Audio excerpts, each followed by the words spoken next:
नमस्कार, मी अनिकेत शांताराम पाटील, राहणार माडगुळे, तालुका आटपाडी, जिल्हा सांगली। मी 22 सप्टेंबर 2024 रोजी कोहिनूर टरबुजाची लागवड केलेली आहे। तरी ही लागवड 2 एकराची आहे।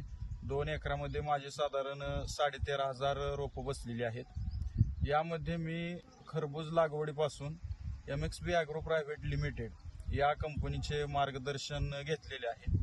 तरी या कंपनीचे प्रोडक्ट जसे की गॅलियम, फ्रिस्कासील, कॅप्रिट 24 आणि बाकी सर्व प्रोडक्ट याचा मी वापर केलेला आहे।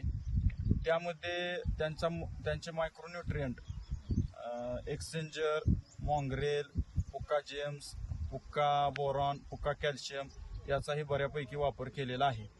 त्याचा मला चांगला रिझल्ट मिळालेला आहे। माझ्या खरबुजाचं हार्वेस्टिंग चालू आहे। साधारण पहिला तोडा 12-13 टनापर्यंत निघण्याची शक्यता आहे।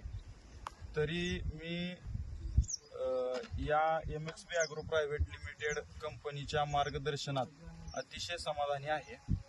तरी मी बाकी शेतकऱ्यांना एवढंच सांगू शकतो की MXB ॲग्रोचे प्रोडक्ट वापरून आपणही आपला प्लॉट व्यवस्थित आणि अतिशय चांगल्यारीत्या पार पाडावा आणि MXB ॲग्रो प्रोडक्ट वापरणे म्हणजे कमी खर्चात शेतकऱ्यासाठी जास्तीत जास्त उत्पन्न मिळवण्याची संधी आहे।